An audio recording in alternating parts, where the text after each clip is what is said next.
ser o meu melhor sorriso pra quem vem de lá fazer o bem, o quanto eu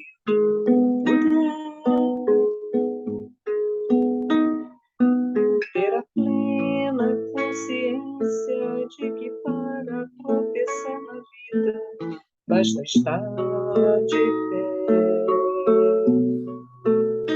não desanimar,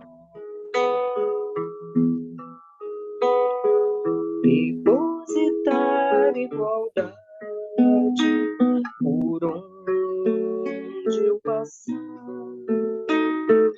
deixar a fraternidade em minha alma morar,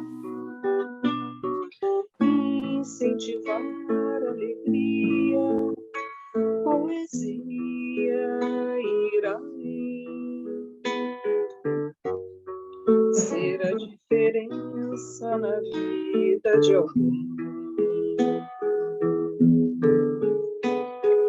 Vamos plantar as sementes de um mundo melhor,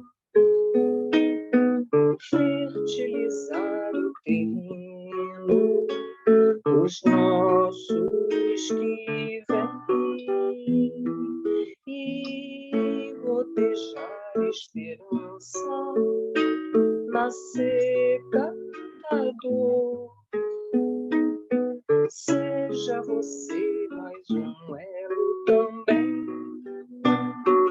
Vamos plantar as sementes de um mundo melhor, fertilizar o terreno dos nossos que vêm e gotejar esperança na seca da dor. Seja você mais um elo também nessa corrente do bem.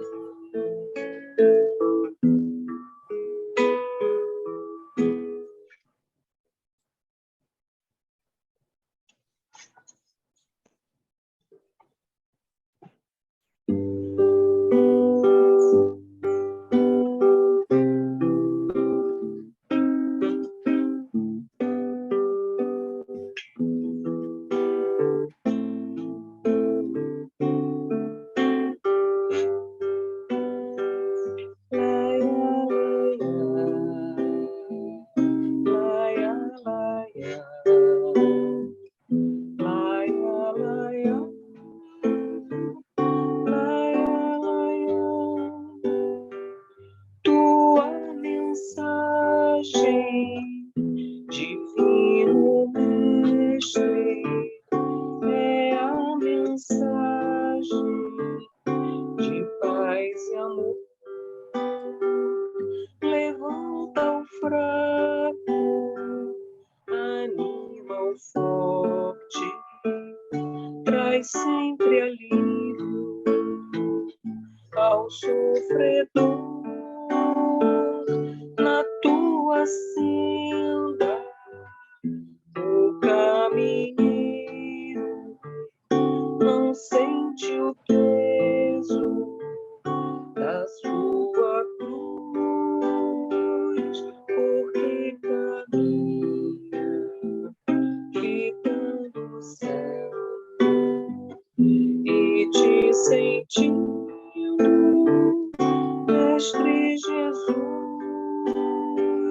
Tua mensagem, divino mestre, é a mensagem de paz e amor.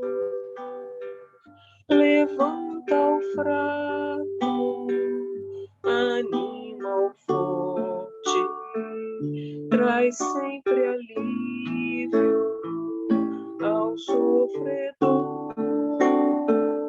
Na tua senda,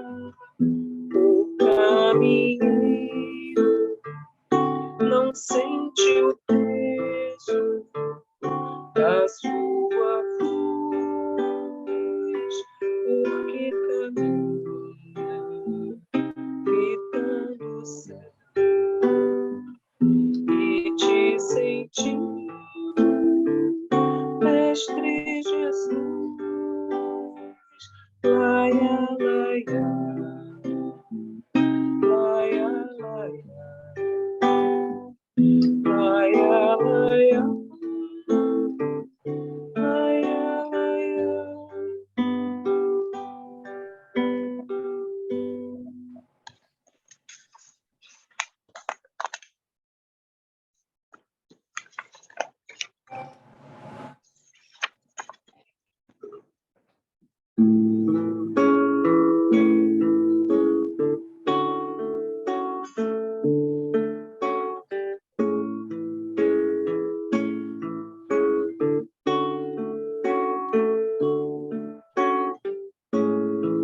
Senhor, em teu nome, Senhor, em teu nome, eu falava às pessoas, jogava as sementes, plantava e colhia paz, mas sentia falta de algo mais. Eu fazia quase tudo, e hoje tudo é quase nada, frente à obra e seu Criador.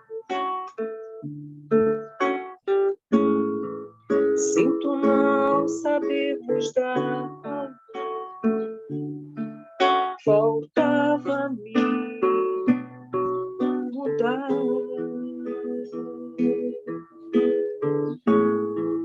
E tentar me encontrar, e tentar me conhecer, Senhor. Ser mais um em seu rebanho a caminhar. Não me cabe só falar, também cabe agir e me tornar um instrumento teu a melhorar.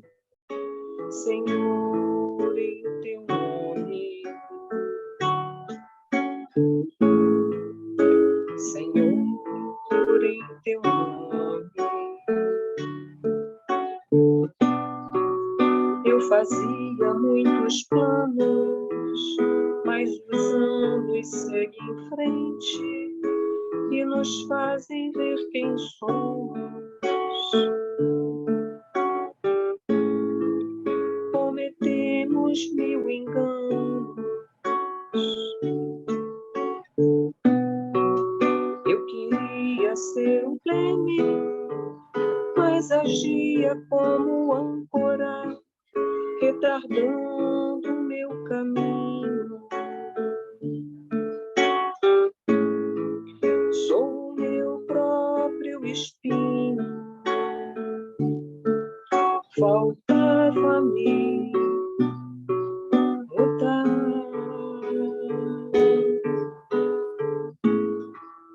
e tentar me encontrar e tentar me conhecer, Senhor.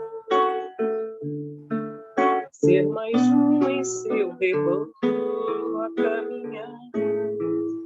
Não me cabe só falar, também cabe agir e me tornar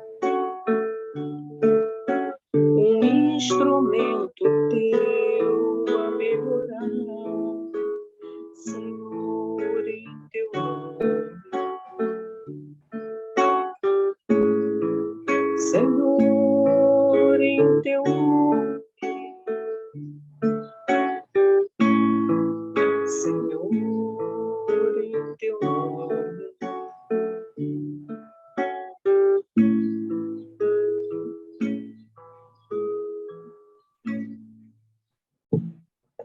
Boa tarde para o pessoal que está chegando. Hoje a gente tem a chance de ter a Glorinha para ir tocando, amenizando aqui. Glorinha, ainda... já começou já. Então, gente, algum voluntário para fazer a página de abertura e a prece hoje?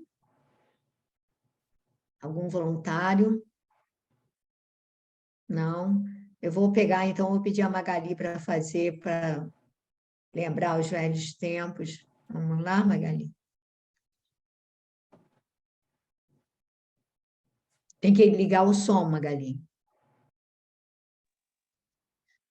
Agradecemos a Deus mais essa oportunidade desse reencontro maravilhoso que é o estudo.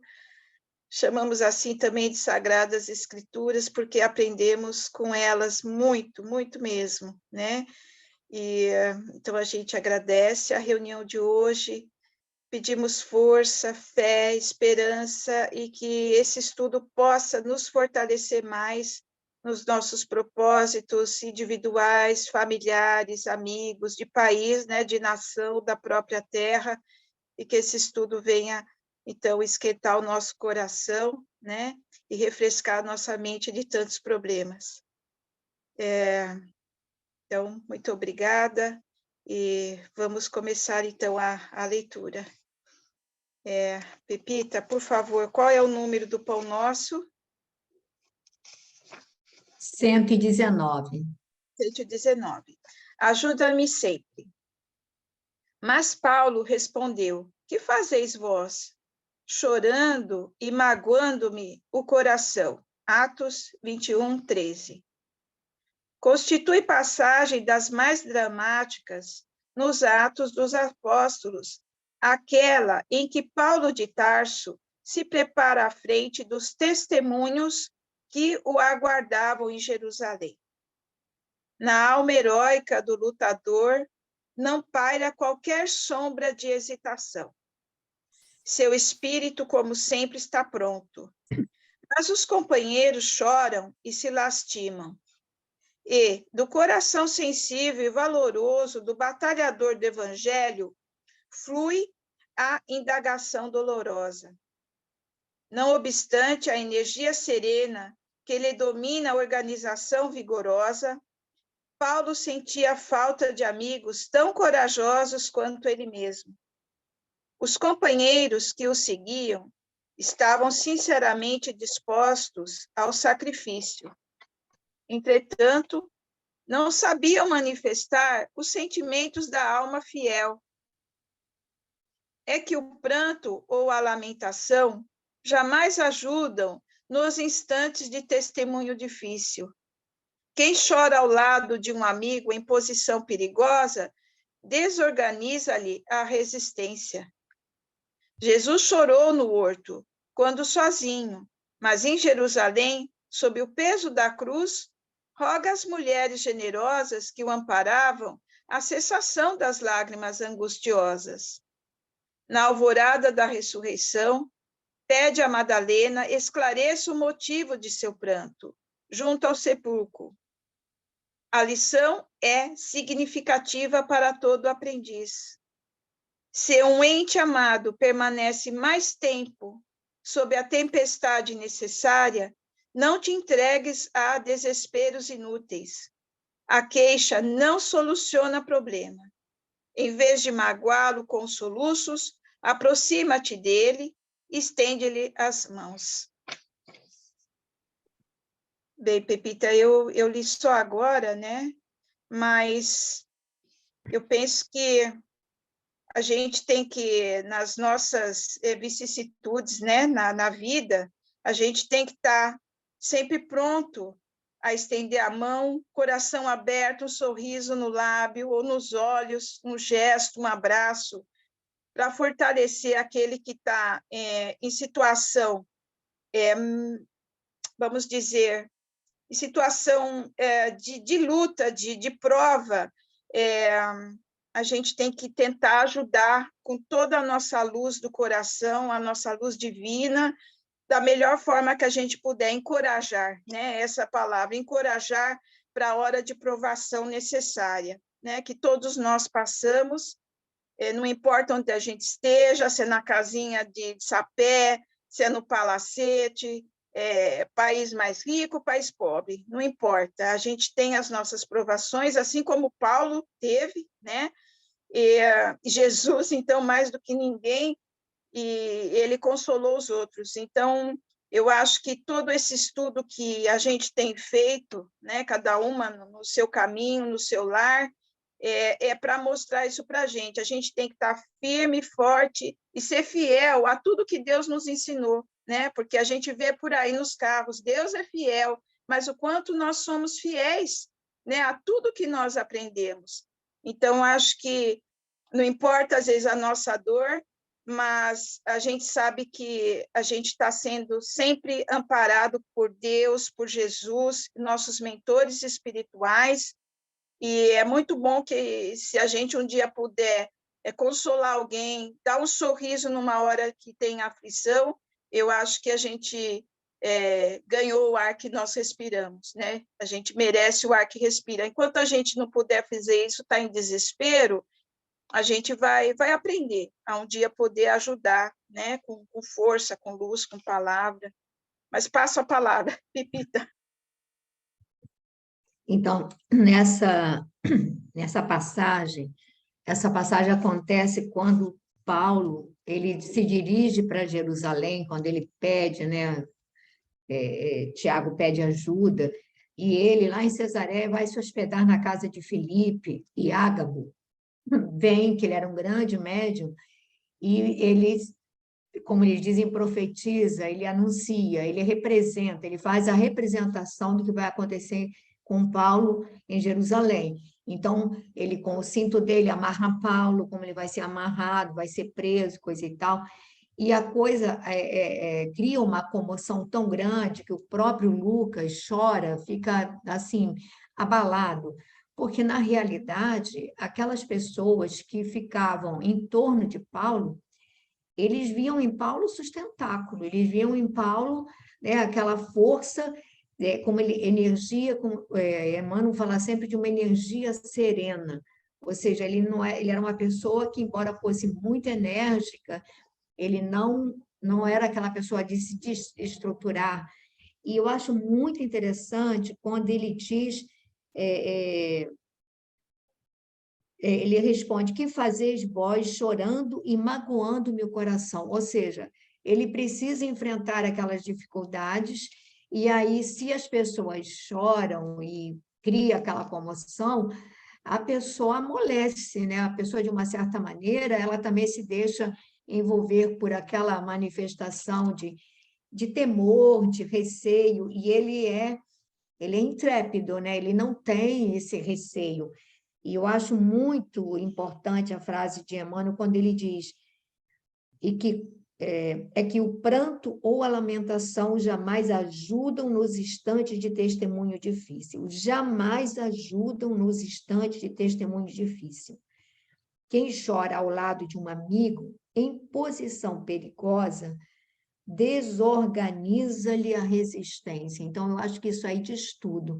E, às vezes, tem gente que acha assim, não, fulano é muito emotivo, mas, gente, emotividade descontrolada não ajuda, né? A pessoa, que a gente seja emotivo, tudo bem, mas essa emotividade descontrolada, ela muitas vezes vai ser mais um empecilho para a pessoa, né? Alguém gostaria de falar mais alguma coisa? Porque tem mais uns minutinhos.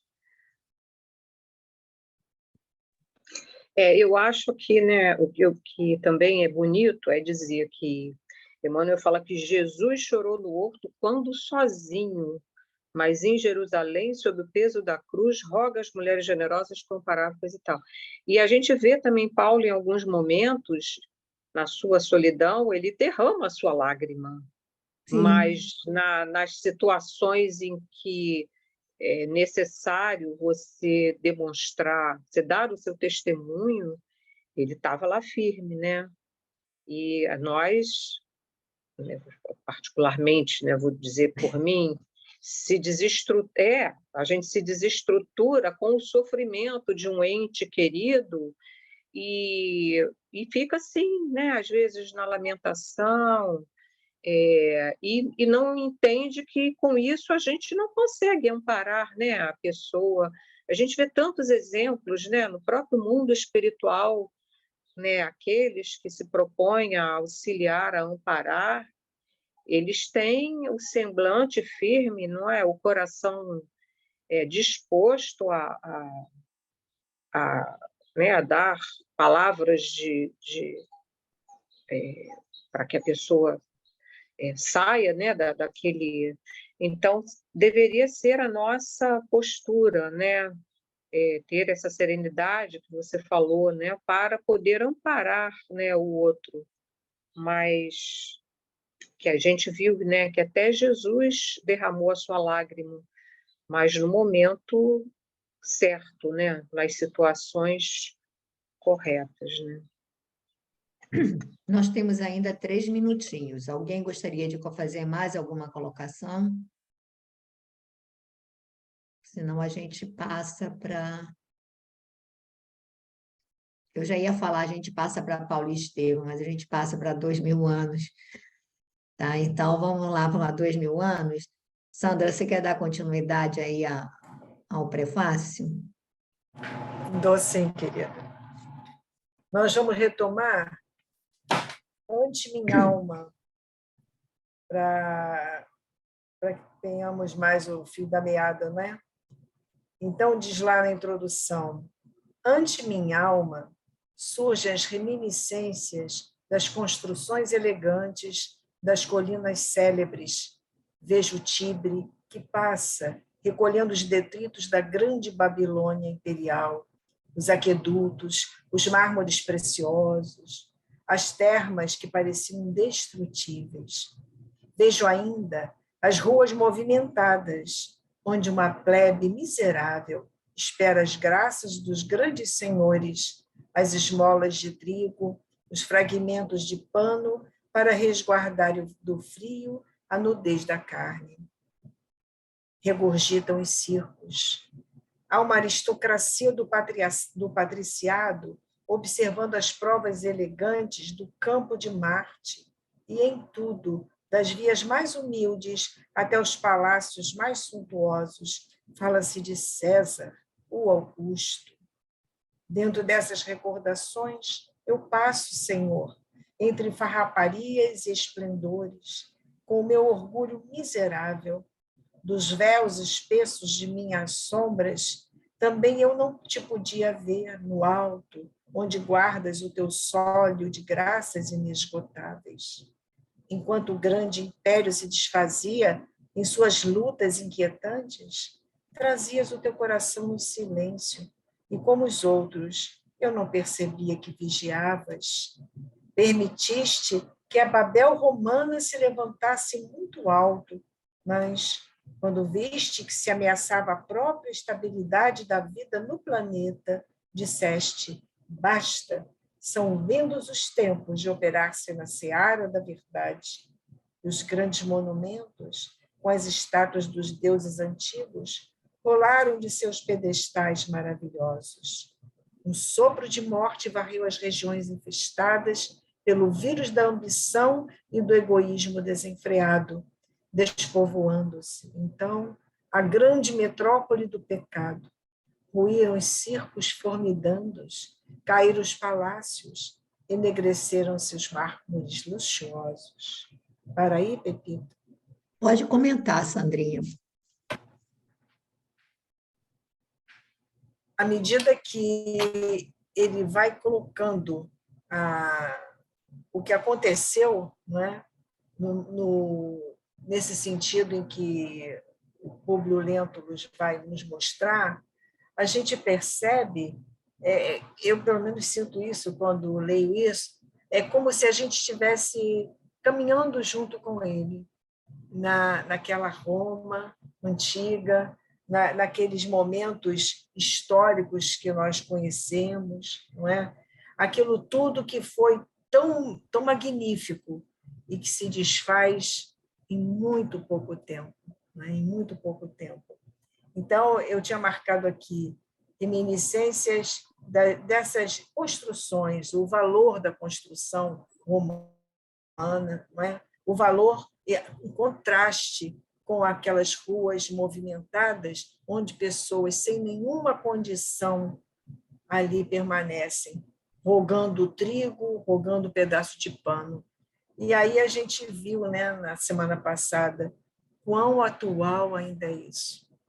A gente vê uma percentagem tão pequena de pessoas na nossa humanidade, em termos de planeta Terra, não é? Em termos de Brasil, detendo tanto nas mãos, um poder provisório, é verdade, mas tendo tanto, enquanto tantos também não têm nada. Não é? É um contraste absurdo, uma desigualdade que a gente fala muito nas teorias sociais, mas que nós ainda não aplicamos a essa vivência nossa no mundo, né? Então, ele vai comentar dos circos, aquela necessidade desses circos, né? Pão e circo, o campo de Marte, como estava, e como era elevado por aqueles que ali estavam, né? O César, o Augusto, o imponente, o superior a tudo e a todos. Mas, em compensação, aí ele entra naquilo que acontece. Eu passo, Senhor, entre farraparias e esplendores com meu orgulho miserável. Então, a consciência desperta. Né? Agora já é o orgulho miserável. Antes era um orgulho que nem imaginava ser orgulho, achava que era uma coisa natural. Agora é o meu orgulho miserável e dos véus espessos de minhas sombras. Então, é um clarear da condição mesma do espírito, não é? Em busca de uma elevação real, em busca de se recuperar diante da própria consciência. E lá embaixo ele diz, é emocionante essa parte aqui, quando ele diz: enquanto o grande império se desfazia em suas lutas inquietantes, trazias o teu coração no silêncio, e como os outros, eu não percebia que vigiavas. Ou seja, a presença do Cristo no mundo, né? A presença de Deus em nossas vidas, muitas vezes é imperceptível. E a pessoa pensa que é assim mesmo, até o momento que a gente acorda e vê que não é nada disso, que a gente precisa recuperar esse tempo perdido. Aí fala da Babel romana, e aí sim, quando chega ao ápice do descalabro, das injustiças, né, da podridão nossa em cada dia ali, aí basta, são vindos os tempos de operar-se na seara da verdade, e tudo rui. Né? Os castelos, as ilusões, e aquilo tudo cai diante do inevitável. Né? Pode ser uma passagem de um furacão, pode ser um vulcão, seja o que for. Né? Tudo rui e a gente descobre que a gente não é nada daquilo que pensava ser. E aí começa a acordar para a realidade do espírito. Né? Foi isso, Bebida, que ficou para mim. Eu achei essa frase que você destacou, eu também havia destacado, e eu achei até poética, quando ele diz que ele vigiava, né? Trazias o teu coração no silêncio, e como os outros, eu não percebia que vigiavas. Continua sendo assim, não é, Sandra? Continua. Continua sendo assim, a gente continua achando que não é possível, nós vemos certas situações e a gente quer soluções imediatas, e a gente esquece que ele não tem pressa para que aguardar os momentos adequados para encaixar, né, as peças desse quebra-cabeças, né? Então, a grande tolerância dele, porque, repara, quanta coisa ele veio há 2000 anos trazer a mensagem. Sabia dos nossos corações endurecidos, esperou, quer dizer, você teve essa queda, esse apogeu desse Império Romano, depois teve a queda, mas mesmo assim, né, mesmo quando o cristianismo estabelece bases, ele é adulterado, né? E aí a gente tem uma Idade Média extremamente, né, cruel, sufocante. Foi mais de 1 milênio de Idade Média sufocante, né? E a tal história. E Jesus vigiava. E a gente vê aí para vir a renascença, para a coisa ser preparada, para vir uma pleiade enorme de espíritos, né, de vanguarda, para trazer um novo, abrir os horizontes, né, da humanidade. E mesmo assim, quantas vezes a gente retoma, quer dizer, aquele vício de retornar os velhos hábitos, a humanidade vai, né? E a gente vem novamente, quer dizer, já nesse período das luzes, grandes descobertas, aí a gente implanta a escravidão nas Américas de uma maneira cruel, não é? E quanto tempo isso leva? Aí, para quem está no topo, no poder, é cômodo, mas para os corações aflitos que enfrentaram todos as torturas de uma escravidão longa, né, para eles deve ter parecido interminável, não é? E no entanto, Ainda o é, né, Pepita? Porque é, muitos espíritos ainda permanecem naquela visão do plano espiritual, né? é, Sofrendo, e nós brasileiros, nós aqui no Brasil, temos um compromisso muito grande com tudo isso, né? Demorou muito essa escravidão a ter um fecho, né? E ainda agora, outro dia eu estava refletindo aquele livro do Laurentino, falando sobre escravidão, né? A gente fica refletindo que ainda hoje, quantos escravos nós temos? É sob outra roupagem? Mas ainda escravos. Escravos porque não têm nenhuma condição digna. E ainda são tratados em muitos lugares como aqueles escravos lá do século XIX. Né? Ainda são tratados como aqueles escravos. então a gente assim ter essa consciência, né, de que o tempo da providência divina é diferente do nosso, porque ele nos tolera infinitamente, né?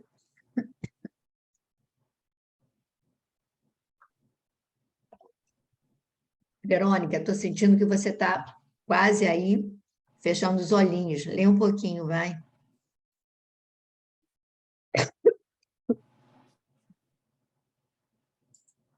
E aqui estamos, Jesus, para louvar-te a grandeza. Dá que possamos recordar-te em cada passo, ouvir-te a voz em cada som distraído do caminho. Eu acho que tem um parágrafo anterior. Anterior, Bastou. Ah, é? É no bastou. É no bastou. Ah, desculpa, então. Deixa eu ver.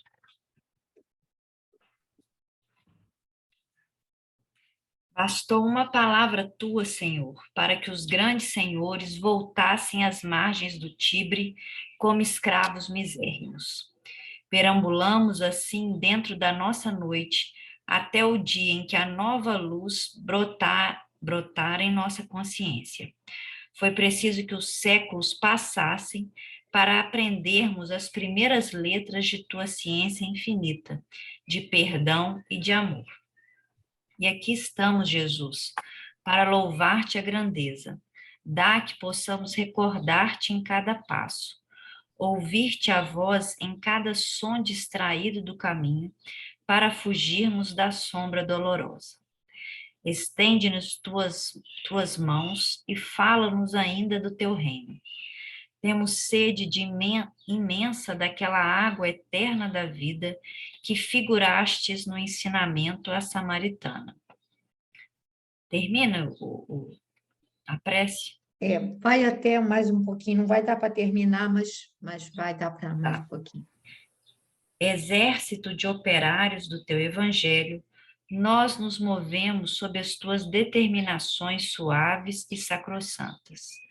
Ampara-nos, Senhor, e não nos retire dos ombros a cruz luminosa e redentora, mas ajude-nos a sentir, nos trabalhos de cada dia, a luz eterna e imensa do teu reino de paz, de concórdia e de sabedoria, em nossa estrada de luta, de solidariedade e de esperança. Pode comentar, Vera. Bom, aqui eu acho que fica até difícil de comentar, porque é uma prece, né? Uma prece com poesia mais poética do que tudo, que a gente fica até pensando assim, fala o quê, né? Acho que as palavras aqui se tornam tão pequenas. Bom, nesses 3 parágrafos, nesse início aqui, ele vai falar, né, dessa transitoriedade, né, que assim que, como você falou, que o Pai determina que os tempos chegaram, o que era senhor passa a ser escravo, né? O que estava numa posição de superioridade passa a trabalhar numa seara subalterna, né?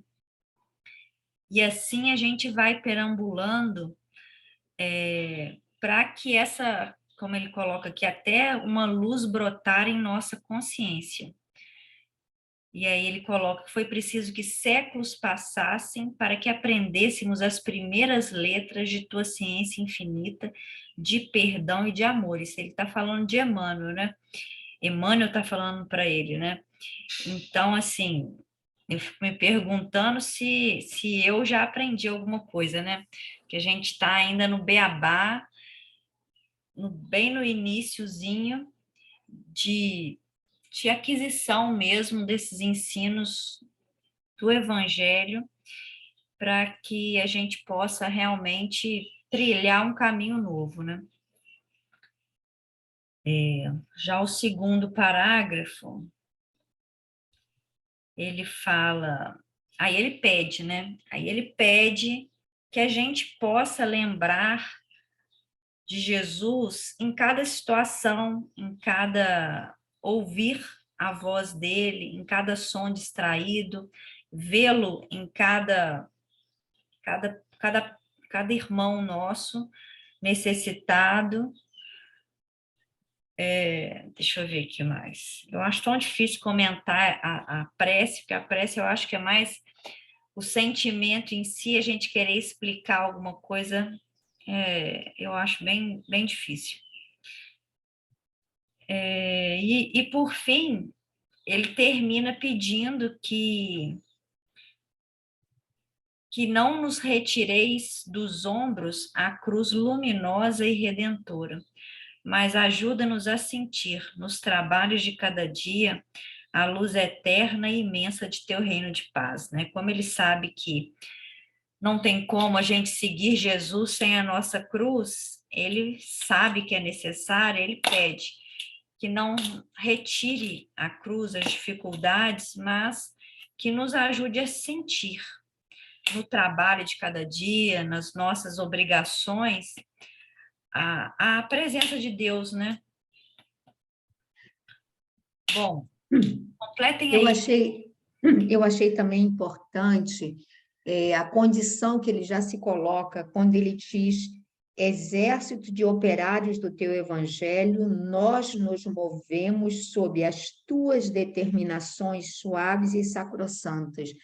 É a condição de Paulo, né? De alguém que ignora os seus desejos, ignora os seus objetivos para colocar na frente os próprios objetivos do cristianismo, ou seja, sempre em função, nós nos movemos sob as tuas determinações suaves e sacrossantas. Então, essa condição, chegar a essa condição é que nos falta. Eu digo assim, não naquela, porque a gente já está num evangelho muito superficial. Eu acho que a nossa vivência ainda não é aquela vivência que espelha uma dedicação profunda, um entendimento, não é nem dedicação, um entendimento pleno da vontade do Pai, e nas mínimas atitudes. Eu acho que a gente vive dando umas escorregadas e foge do esquema, né? Alguém gostaria de falar mais alguma coisa dessa prece no conjunto, no todo?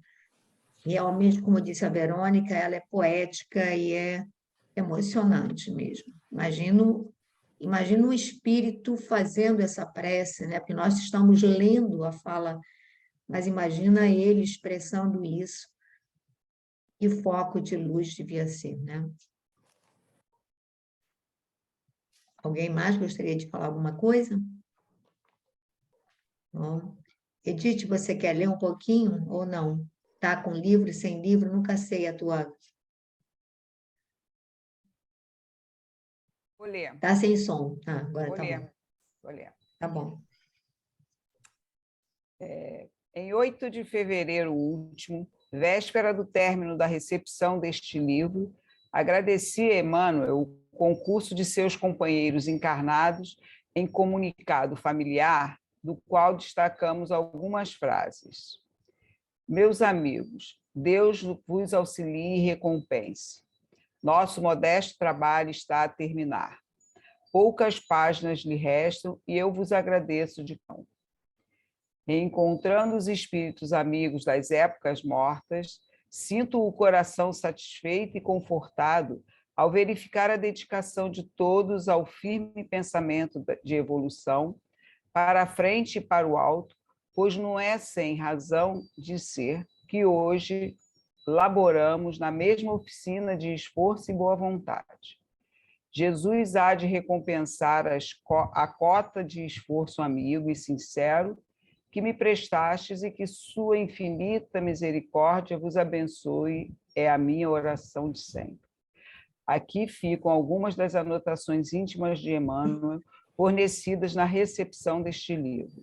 A humildade desse generoso espírito vem demonstrar que no plano invisível há também necessidade de esforço próprio, de paciência e de fé para as realizações. As notas familiares do autor são um convite para que todos nós saibamos orar, trabalhar e esperar em Jesus Cristo, sem desfalecimentos na luta que a bondade divina nos oferece para o nosso resgate no caminho da redenção. A editora Pedro Leopoldo, Minas Gerais, 2 de março de 1939. Eu não entendi direito, mas quer dizer, acredito que seja isso, né? Ele, no final, em 8 de fevereiro, quando ele estava terminando o Chico, né, a psicografia do livro, creio que seja isso, ele agradecia a participação de todos os encarnados, né? Comunicado familiar aqui, do qual destacamos algumas frases, né? Ele fez esse comunicado, e aí ele vem descrevendo tudo que ele, agradecendo, né, pelo trabalho, e aí vem descrevendo uma série de situações que ele foi a oportunidade de reencontrar espíritos amigos, né, de outras vidas. E acho que você deve ter algumas informações aí, alguns detalhes para descrever melhor, Pepita. Eu acho que nós até já comentamos que essas comunicações aconteciam no culto do lar, né, que acontecia às quartas-feiras, e teve um período que era 2 vezes por semana, lá na casa, na Fazenda Modelo, na casa do Arthur Joviano. E aí a gente percebe, aparentemente, quanto essa família, porque, por exemplo, o Neio Lúcio, ele mandava comunicações, todos os cultos para a família, pessoais, aquela coisa toda, e dizia assim, nossa, mas é muita bênção, muita dedicação. Mas aí, Emmanuel ele deixa claro que eles estão vinculados por várias etapas reencarnatórias, e hoje essa família, quer dizer, naquela época, essa família, ela é que ofertava o esteio que Chico Xavier precisava, porque Chico Xavier não tinha nem condições financeiras, nem estrutura, nem tempo.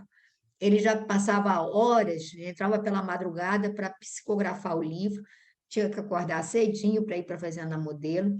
Então, quando ele terminava a psicografia, ele entregava as páginas para Maria Joviano, o Rômulo, eles liam, a família ficava ansiosamente esperando os próximos capítulos, e aí depois eles é que datilografavam, normalmente a mãe e a sogra, né, da Maria, que eram aqui do Rio, que iam para lá, e normalmente nas férias e tudo, eles é que datilografavam todos os trabalhos de Chico. E aí a gente vê quanto isso era importante, ainda mais naquela época que tinha que datilografar com cópia, não é igual ao computador que você apaga, né? Você tinha todo um trabalho para poder mandar os exemplares para a FEB, até isso, a remessa, era tudo providenciado por essa família. Então, é por isso que Emmanuel agradece, porque, digamos assim, se fosse só o Chico, ele iria receber, mas ele não teria como operacionalizar todo esse meio de campo. Então, aí ele mostra a famosa lei de cooperação e do quanto ele se vê devedor para essa família. Teve num dos cultos, muito interessante, ele avisa Emmanuel que ele tinha um outro compromisso no plano espiritual e que não poderia participar naquele dia. Ele normalmente dava uma mensagem ao término, não poderia participar. E aí, quando chega o término, ele vem e ele diz assim: o vosso amor me constrange. Não pude, né? Não pude, quer dizer, ele deixa o compromisso e vem momentaneamente para o espírito daquela condição, era possível por alguns minutos, mas vem para trazer o abraço, para dar a mensagem. E eu não esqueci da frase dele: o vosso amor me constrange. Quer dizer, mostrar que os Não entendi, espíritos... não. Falou para quem? Ele fala para eles, para o grupo, né? Porque ele vem, se Para o comunica, grupo todo. ele vem e se comunica, porque ele havia dito que ele não poderia ficar.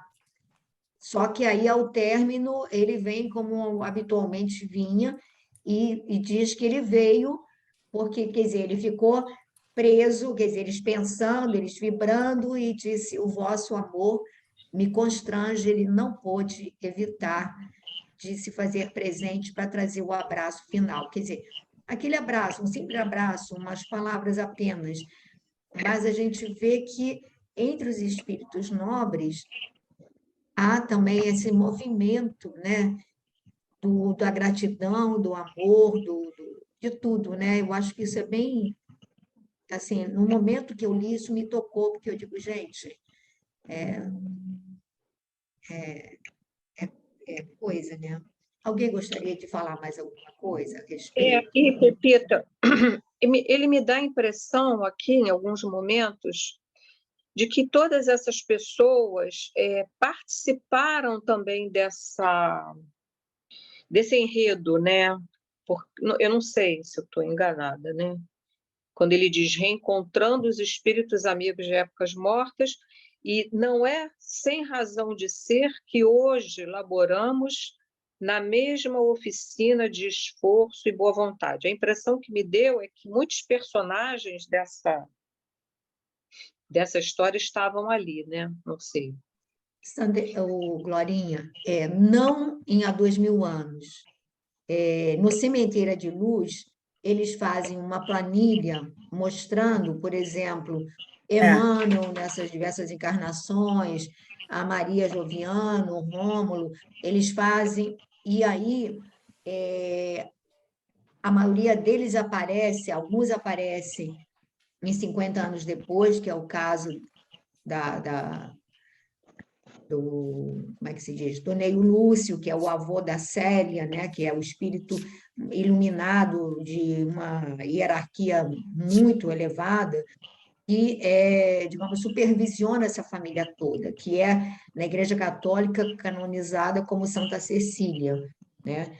Que foi a neta, digamos, foi filha do Arthur Joviano, da Wanda Joviano, e neta Então, eles vão aparecer em 50 anos depois, vão aparecer em Renúncia, vão aparecer em outros livros, mas não propriamente no há 2000 anos.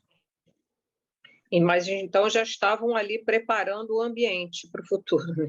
Sim, eu acho que tem algumas pessoas de há 2000 anos que aparecem, mas eu digo assim, mas é bom olhar aquela planilha, tá? Mas eu digo assim, é que a Eu vou maioria postar deles, aqui no grupo para vocês, eu tirei foto já. Tá tá, bom, tá Babi, vendo? Nada ótimo, como muito eficiência, bem. ó. Aí você vai poder olhar, fazer esse apanhado aí, tá? Então, alguém gostaria de falar mais alguma coisa? Senão a gente prossegue a leitura aí. Não, eu só queria falar, quando a Sandrinha falou que quando ele vai relatando, que a gente tem a impressão que está lá, eu senti essa nítida impressão assim, de uma familiaridade, mas ao mesmo tempo de angústia, porque certamente naquela época a gente estava apedrejando Cristo, né? Então, eu senti realmente uma familiaridade e uma angústia impressionante. Foi o que a Sandrinha falou. Bom, o que nós sabemos, né? O que nós sabemos é que nós estamos vinculados há muito tempo, desde a época lá do cristianismo, talvez antes, mas nessa época nós estávamos vinculados. E aí a espiritualidade, de uma certa maneira, a gente viu que pessoas que se agregaram ao grupo e que aparentemente, na realidade, fazem parte da composição desse tabuleiro, e realmente, infelizmente, nós estávamos do lado errado, né? Mas agora, e brigávamos entre nós, quer dizer, a maioria de nós éramos inimigos, em luta pelo poder dentro das fileiras da igreja, pela luta a disputa de um trono. E hoje, estarmos reunidos num sentimento de fraternidade, nossos amigos espirituais falaram que é um grande progresso. Um grande progresso. E vinculados exatamente por esse interesse da busca do cristianismo, da implantação desse cristianismo em nosso coração. Então, essa aí é a fala de Emmanuel, né? Que ele se alegra ao vê-los ali reunidos com esses propósitos, né? Nos mesmos propósitos de elevação e crescimento espiritual. E eu acho que os nossos amigos espirituais têm esse mesmo sentimento com relação a nós. Acreditem, somos as crianças rebeldes, os alunos retardatários, e resolvemos agora, nas últimas horas, buscar o Cristo de uma maneira diferente, né? De uma maneira mais verdadeira e mais profunda. Sempre tive essa curiosidade para saber se eu estava encarnada na época que Jesus... Estava não fazendo coisa boa, Verônica. não, não fazendo isso aí coisa eu tenho certeza, não precisa nem perguntar. Mas se estava encarnado na época, junto com ele, né? Junto assim, no sentido de tempo, né?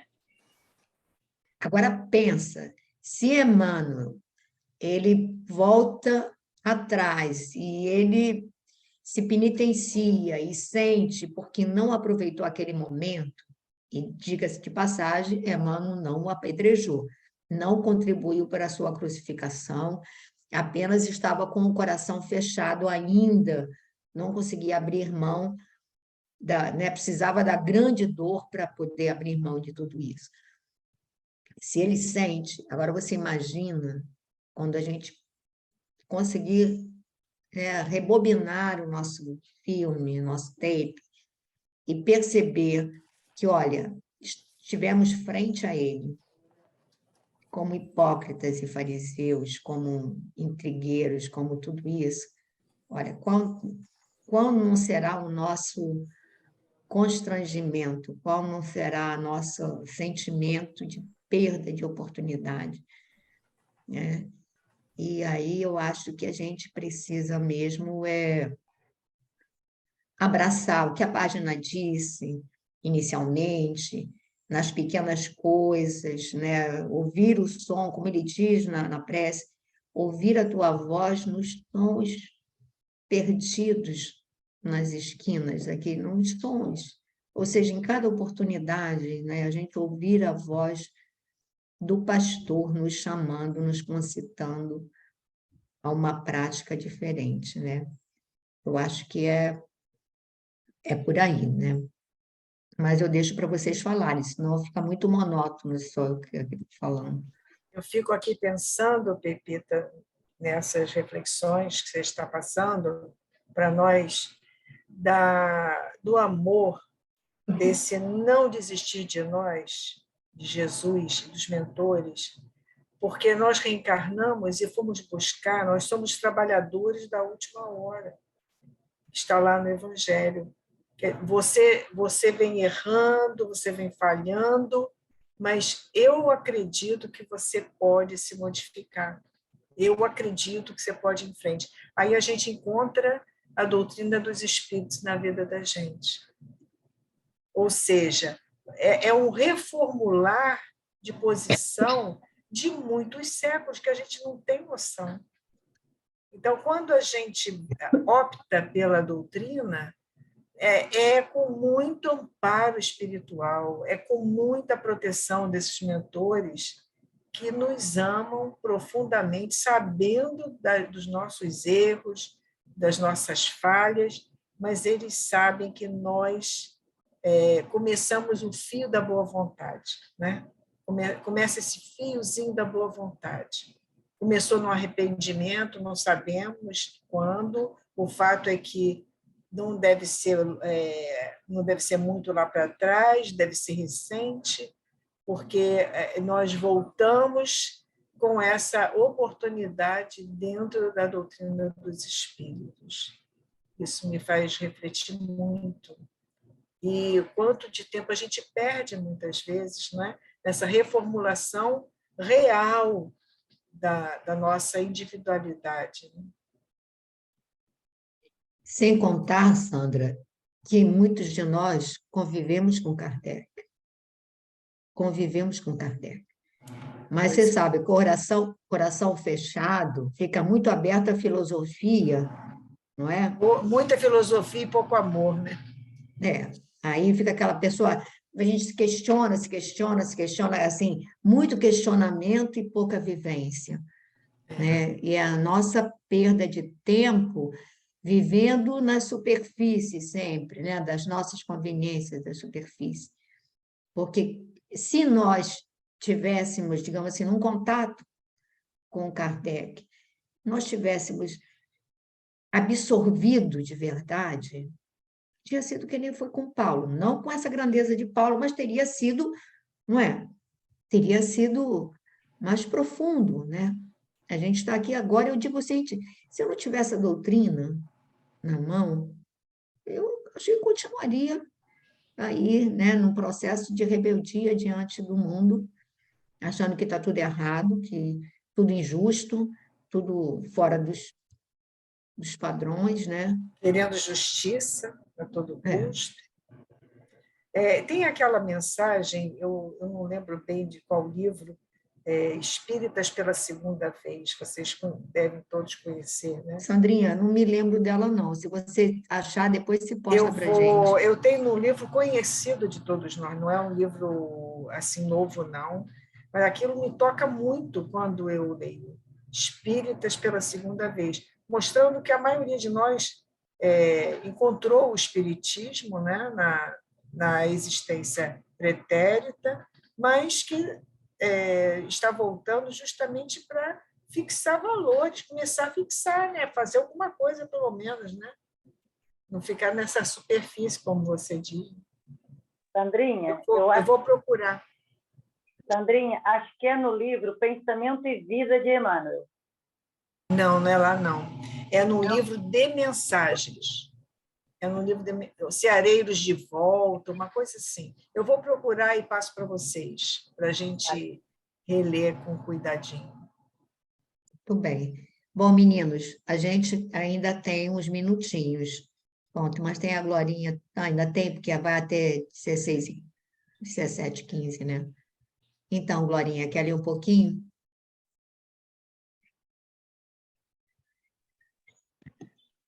Vamos lá.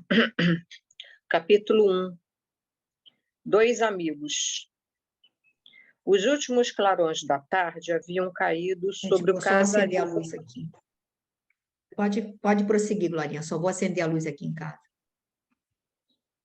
As águas do Tibre, ladeando o Aventino, deixavam retratados os derradeiros reflexos do crepúsculo, enquanto nas ruas estreitas passavam liteiras apressadas, sustidas por escravos musculosos e lépidos.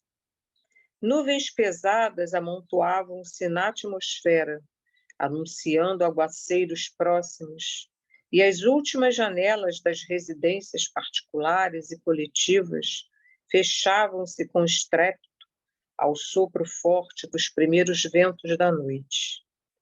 Entre as construções elegantes e sóbrias, que exibiam mármores preciosos no sopé da colina, um edifício havia que reclamava a atenção do forasteiro pela singularidade das suas colunas severas e majestosas. Uma vista de olhos ao seu exterior indicava a posição do proprietário, dado o aspecto caprichoso e imponente.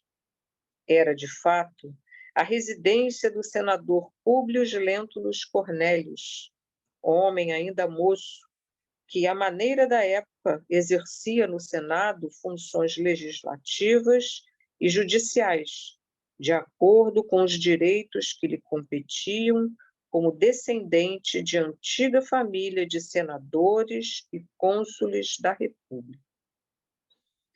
O império, fundado com Augusto, havia limitado os poderes senatoriais, cujos detentores já não exerciam nenhuma influência direta nos assuntos privativos do governo imperial, mas mantivera a hereditariedade dos títulos e dignidade das famílias patrícias, estabelecendo as mais nítidas linhas de separação das classes na hierarquia social. Eram 19 horas de um dia de maio de 31 da nossa era. Públio Lentulus, em companhia do seu amigo Flamílio Severus, reclinado no triclínio, terminava o jantar, enquanto Lívia, a esposa, expedia ordens domésticas a uma jovem escrava etrusca. O anfitrião era um homem relativamente jovem, aparentando menos de 30 anos, não obstante o seu perfil orgulhoso e austero, aliado à túnica de ampla barra purpúrea, que impunha certo respeito a quantos se lhe aproximavam, contrastando com um amigo que, revestindo a mesma indumentária de senador, deixava entrever idade madura, iluminada de cães precoces, em penhor de bondade e experiência da vida. Para, Pepita. Pode parar e dar uma comentada dessas tradições, né? Ele aqui vai, né? Ele começa a descrever para a gente ter noção, não é, da posição do senador Públio Lentulus, né? Vai descrevendo o local, o seu palácio, né? E depois, né, de mostrar toda essa tradição, que mesmo ele não mais tendo um poder tão amplo, né, nas decisões mais importantes, né, do Império, ainda tinha a coisa do poder, né, da hereditariedade dos títulos, não é, da importância que se dava a você vir de uma família, isso em todos os tempos, né? Vir de uma família de renome, uma família de senadores, uma família de políticos, uma família, enfim, de um relativo poder, né? E isso tudo para acabar mostrando um pouco da personalidade desse senador, né? Aqui ele já vai falando do perfil, né? Perfil orgulhoso e austero, embora jovem, com menos de 30 anos, né? E ele vai falar ali ele está em companhia de um amigo, num momento de, assim, vamos dizer, em que estão relaxados, né? No momento de conversa íntima, né? Entre dois amigos, e não entre dois senadores, duas pessoas que estão discutindo alguma coisa da sua profissão, né? Enfim, mas, de qualquer maneira, ele vai mostrar, né, esse perfil, não é? Orgulhoso, ele destaca aqui bastante, orgulhoso e austero, né? E diz que impunha certo respeito a quantos se lhe aproximavam. E, ao mesmo tempo, ele vai fazer aí um contraponto com o amigo, né? O amigo lá de coração, que, embora um pouco mais velho, né, que, embora tendo a mesma posição, né, desfrutando da mesma posição política e social do amigo, já deixava entrever uma idade madura iluminada de cães precoces, né, já com seus cabelos já embranquecendo, né? Empenhor de bondade e experiência da vida, né? Então ele vai fazer esse contraponto, a gente já vai começar conhecendo um pouquinho, né, do Públio Lentulus, né? Já de cara a gente já vai vendo que é uma pessoa rica, né, com poder, né, com influência e extremamente orgulhosa, né? E com ares, né, respeitosos, né, que a sua posição, não só nas vestimentas, não é, mas na atitude, talvez, daquela altivez, né, artificial, né? Enfim, mas o que eu consigo ver assim desse primeiro momento é esse contraponto, né, entre esses dois senadores amigos, né, no momento de intimidade, né? Glorinha, você reparou também que ele diz que ele estava terminando o seu jantar. Então, a gente fica vendo hábitos assim familiares, porque a esposa, ela estava dando ordens, providenciando coisas da casa, dando ordens para a escrava, mas ela não participava nem da conversa entre os homens, né? Era íntima, eram amigos, mas ela era esposa, mas ela estava distanciada, ou seja, cuidando da administração dos afazeres, não estava ceando com eles, né, digamos assim.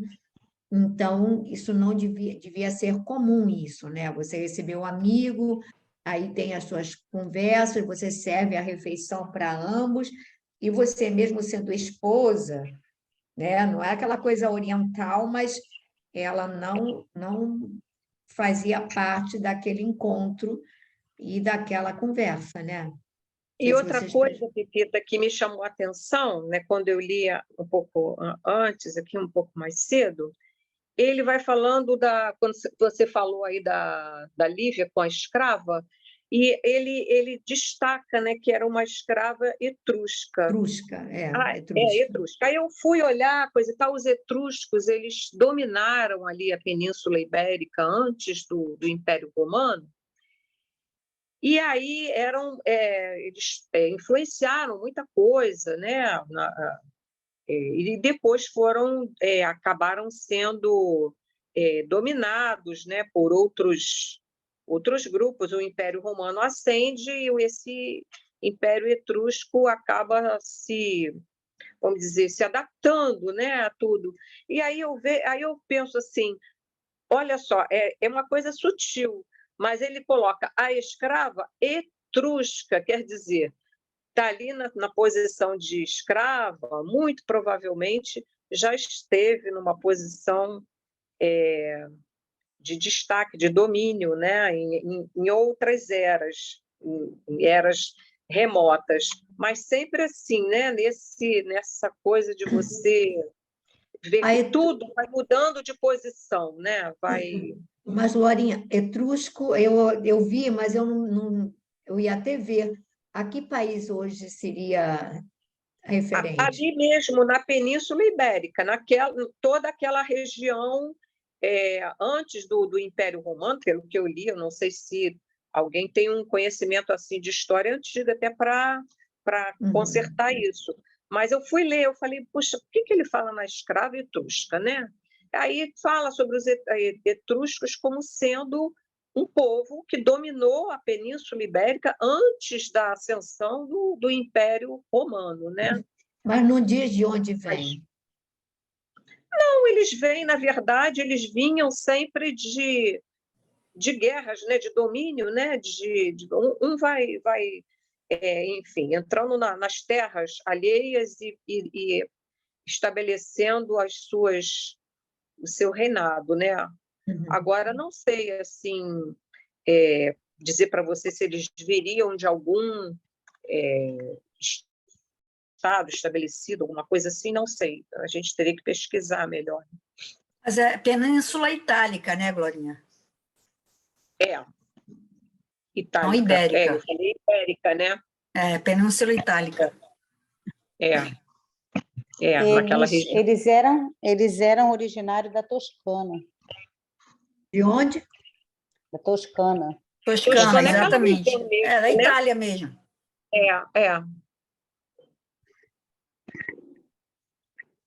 Bom, mais alguma coisa? Alguém quer colocar mais alguma coisa? Faltam 12 minutos, hein? Bom, Gracinha, quer ler um pedacinho? Não sei como é que você está aí, a sua... Só faltam 12 minutos, hein? A Glorinha gasta 4 para cantar a música. Tem mais 4 minutinhos. A não ser que alguém... Eu acho que dá para alguém... Ou então comentar. Você está sem som, Gracinha. Quer que leia um pedacinho mais? Um pedacinho, Gracinha. Tá. Espera aí que eu me perdi aqui. Já me achei. Deixando a jovem. Deixando a jovem senhora entregue aos cuidados domésticos, ambos se dirigiram ao peristilo, por buscarem um pouco de oxigênio da noite cálida, embora o aspecto ameaçador do firmamento prenunciasse chuva eminente. A verdade, meu caro Públio, exclamava Flamínio, pensativo, é que te consomes a olhos vistos. Trata-se de uma situação que precisa modificar-se sem perda de tempo. Já recorreste a todos os facultativos no caso de tua filhinha? Infelizmente, retorquiu Patrício com amargura, já lancei mão de todos os recursos ao nosso alcance. Ainda nesses últimos dias, minha pobre Lívia levou-a a distrair-se em nossa vivenda de Tibur, procurando um dos melhores médicos da cidade, que afirmou tratar-se de um caso sem remédio na ciência dos nossos dias. O facultativo não chegou a positivar o diagnóstico, certamente em razão da sua comiseração pela doentinha e pelo nosso paternal desespero. Mas, segundo nossas observações, acreditamos que o médico de Tibur presume tratar-se de um caso de lepra. É uma presunção atrevida e absurda. Entretanto, se não podemos admitir qualquer dúvida com relação aos nossos antepassados, sabes que Roma está cheia de escravos de todas as regiões do mundo, e são eles um instrumento dos nossos trabalhos de cada dia. É verdade, concordou Flamínio com amargura. Um laivo de perspectivas sombrias transparecia na fronte dos dois amigos, enquanto as primeiras gotas de chuva satisfaziam a sede das roseiras floridas que enfeitavam as colunas graciosas e claras. Quer que pare? Hein, Pepita? Repita. Pode parar. Então, aqui ele continuou falando, né, sobre a conversa dos dois, e aí mostra qual era o problema maior do público, que era a filhinha doente. E o interessante daqui é eles acharem uma presunção, uma menina de família rica está com lepra, né? Mas, de qualquer forma, a forma única que eles achavam que podia ter sido de transmissão seriam as pessoas mais pobres que tinham sido escravizadas. Isso que me chamou a atenção. Basicamente isso, né? Na realidade, a gente vê que toda a enfermidade, mas era lepra mesmo, né? Ela Sim. realmente tem a lepra. Mas aquela tal história que você falou, eles acham que essas doenças só podem vir através dos escravos e nunca através das classes nobres e elitizadas, né? Que são especiais, digamos assim. Eu acho que ficou isso aí bem claro. Agora a gente não tem nem muito tempo mais para falar, mas a gente pode até retomar esse parágrafo aí, se for o caso, e aí a gente passar para a Glorinha para cantar. A gente.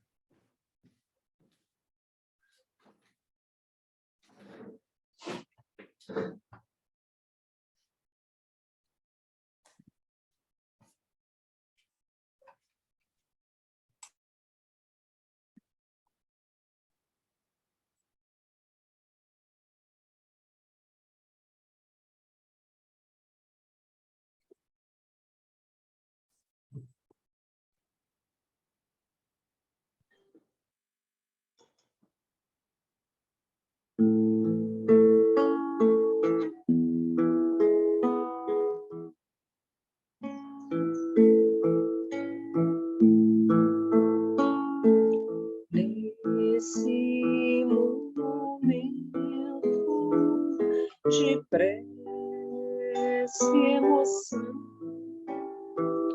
eu sinto Jesus tão presente em você,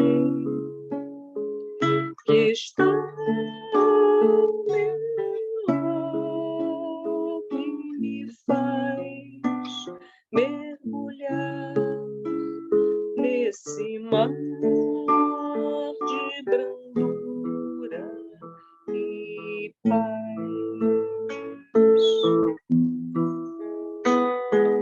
Tento estar perto do seu coração, unir nossos passos na prece, entender que estar com Jesus no caminho é amar, é sonhar, é encontrar, é sofrer. Então me leva a pensar no meu viver, refletir em paz. Então me leva a pensar no meu viver, refletir em paz. Tento estar perto do seu coração, unir nossos passos na prece, entender que estar com Jesus no caminho é amar, é sonhar, é encontrar,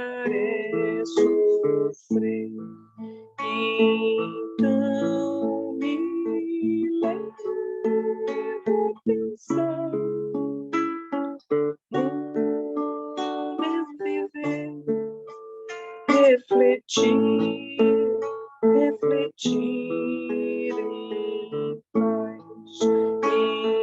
Então me leva a pensar no meu viver, refletir em paz.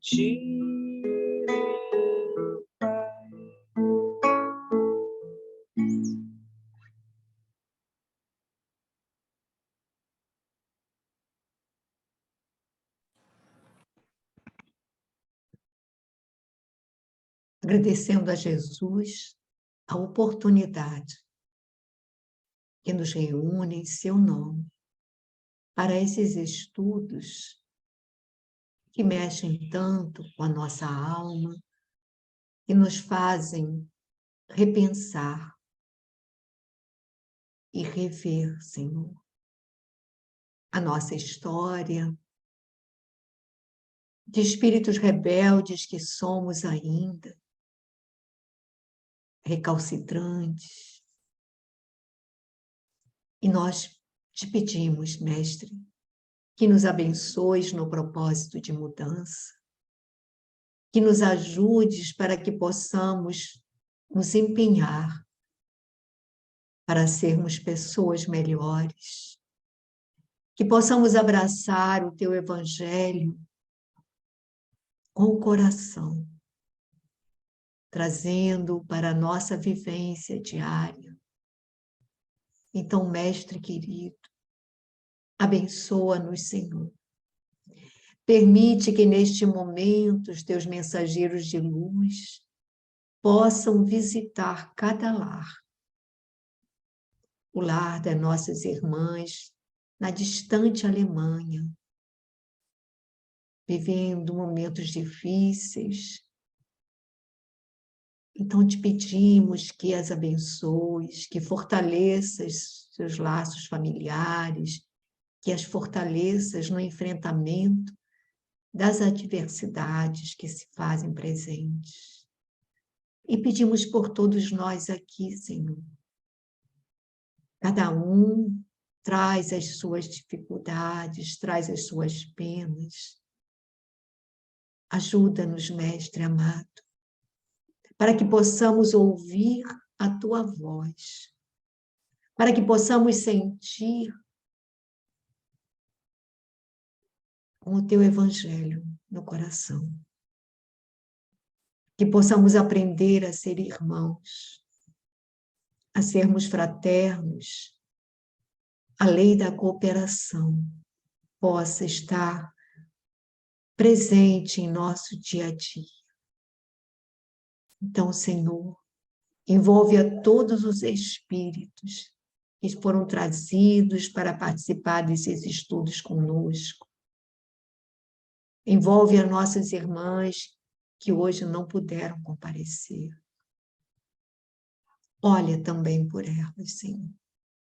Sabes o quanto está difícil para algumas vivenciar as provas que atravessam. Então, Jesus, ampara-as, fortalece-as. E assim, Mestre, muito obrigada. Muito gratos por tudo que nos ofereces. Que assim seja.